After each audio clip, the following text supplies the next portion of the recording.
Finals, round of 8, and that will be followed by the men's saber quarterfinals at 13:55, and then we'll carry on through the day, crown 2 more junior world champions. All right, here we go, our first gold medal match. Clerici of Italy, and she's up against Giovani Xiang of China. The referee for this gold medal match is Dennis Kokleong of Singapore, Gregory Gross of Israel, our video referee.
Well, this one was always going to be slow and steady.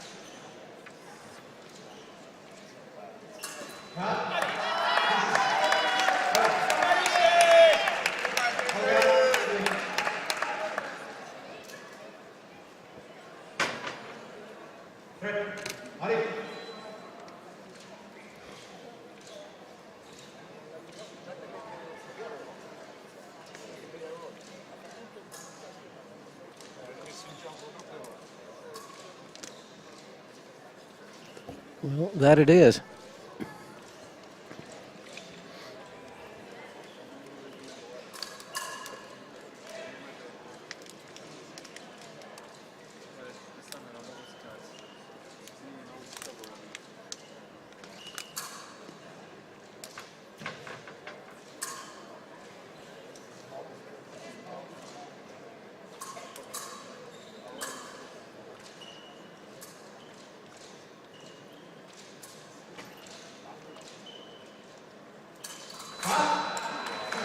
Measured performance from both of them so far. Notice the last couple of hits though that it's Xiang that's got a limp going on now. Again, it looks like the back foot. They back away from each other for the minute break. And this is our first 1 minute break, and yes, we can see down we're down at Xiang's end of the piste, or broadcast position, and you can see that she's got a little limp.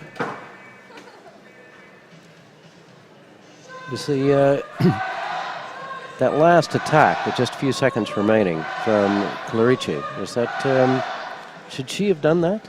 Well, it worked previously, but she landed a hit for a single light on the previous sortie. But Xiang learnt from that immediately, ducking counter-attack, pulled it off for her. It's very interesting to look at Xiang at the moment. She's definitely not walking that easily. Sometimes it's weird. I was going to mention this in the semi-final between Xiang and John. Sometimes you can have an injury, but when you're sitting in the on-guard position, you don't feel it as much. Right. And it's a weird one. A lot of people don't necessarily get that. If you've got an injury, you've got an injury. But somehow, sometimes, and I have certainly experienced it myself with, partial knee strains or ankle strains, you don't feel it so much in the on-guard position. And of course, when you're fighting, you've got adrenaline pumping through your body. And let me tell you, you definitely feel it the next day if you fence on.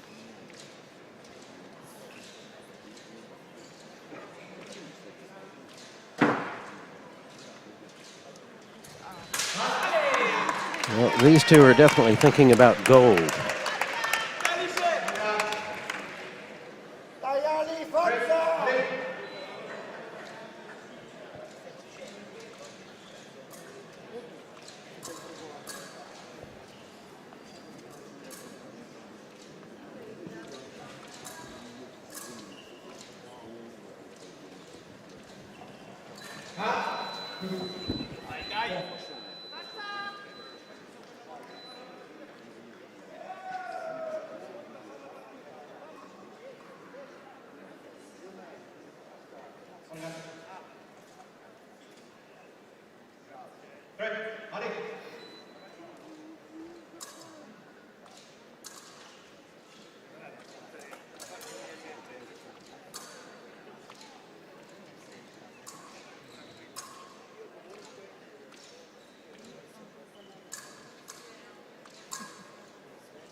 A nice attack there from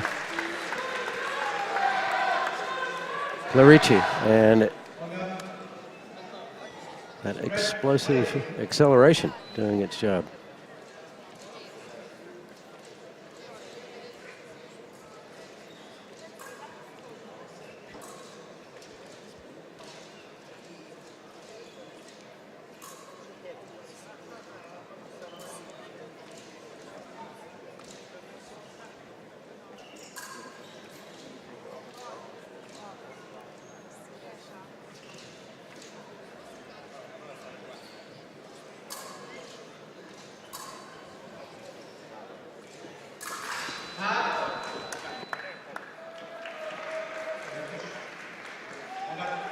There's no hit there.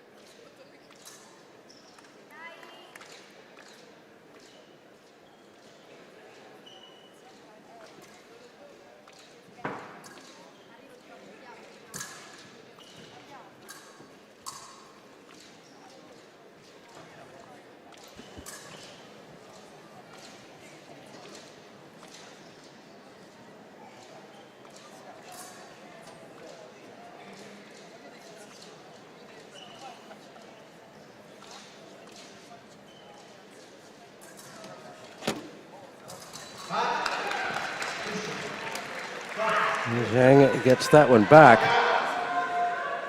And I believe we're going to go to the break, level at 5.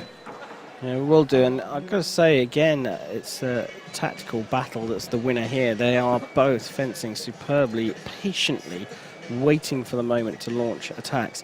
So look, when you look at épée, when you watch it, and there doesn't seem to be much happening, they beat each other's blades a little bit, they move up and down the piece. What you've actually got to look for is how close are the fences getting to each other? Who is initiating the change in the distance between the two fences? And it will be by half a step. So we're talking 10 centimeters maximum that you're talking about the distance, the change in distance between the athletes. And when you see one of them maybe go closer 2 or 3 times, they'll go closer, then they'll come away, then they'll go closer again, then they'll come away. When you see them do that 2 or 3 times, you know that something's about to happen. So to the sort of the non-fencers out there, that's what you're looking for. You might think, well, this is a bit boring, but actually when you start looking at it at that level and in that detail, it starts to become a lot more entertaining, a lot more interesting. And then you look at the changes. That's a very helpful analysis, but if you can see it and the viewer can see it, then the other fencer can see it, can't they? And don't they know that something's about to happen? Yes, but you're changing it all the time. Right. And don't forget, there's 2 of them out there doing that. So you're not just talking about one fencer doing it at one particular time. They're both trying to do it all of the time if they're playing the game at the top level. And so what you've got is so I get closer to you and you say, oh, right, he's got close to me, I'm going to step away from this. Or he's come closer a couple of times, I'm going to attack him or her. So it's the two, it's the interaction between the 2 of them that is the telling thing. And that's working out during a fight, during a period, who it is that's actually initiating what's going on the piece, who is making the biggest or having the biggest influence on the change of distance, because that is the one who's going to do something. That doesn't mean they're going to hit, doesn't mean it's going to be their hit, but it means that they're building a hit, they're building an attempt to make a move. And if you like, in épée, whilst it's slower, it takes longer than foil and sabre, it does give the uninitiated to fencing an opportunity to look at the sport in that detail.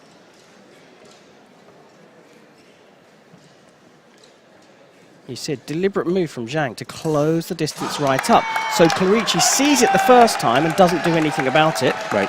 Xiang does it again, closes the distance again, and Clerici picks up the blade and goes. She knocks her opponent's blade out of the way and goes for an attack and lands it.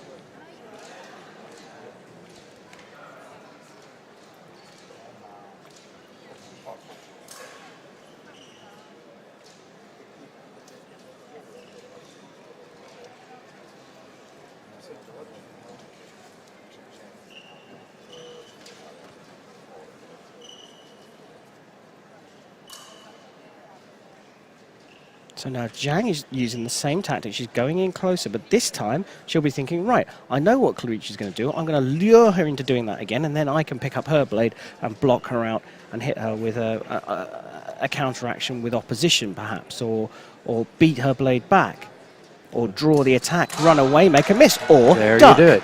or duck out the way, make a counterattack with a ducking action.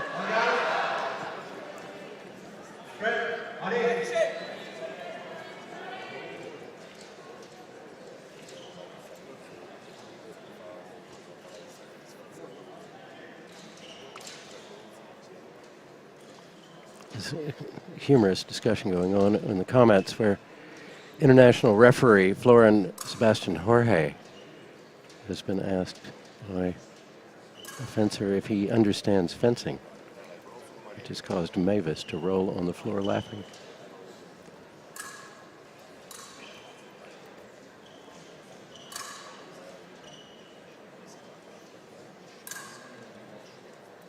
Friend of the live stream, Florin Jorge, and Mavis Thornton. And of course. Perhaps not my friend anymore after some of the comments I've made this week. Xiang going for the hit to the foot, and Clerici immediately reacting. But now Xiang in a position where she's going to have to chase, isn't she? Yeah, you hit the nail on the head there. 30 seconds, less than 30 seconds to go, and Xiang's got to go after it, playing into Clerici's hands. And Clerici's got one of those hands on a gold medal and a world title.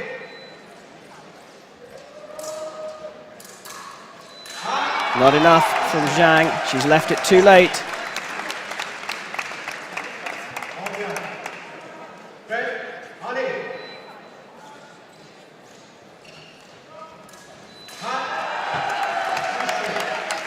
Well, the rate that we're going at, Clerici could get to 15 here, because Xiang's just got to go after her, unless, of course, she drops her head and gives up. Let's hope she doesn't do that in a world title fight. And a nice carte riposte there from the Italian. She's played this absolutely perfectly against the Chinese fencer. So very, very often in these matches. She's given up. Has she? Xiang's given up. The world title goes to Alice Clerici of Italy. She played a blinder.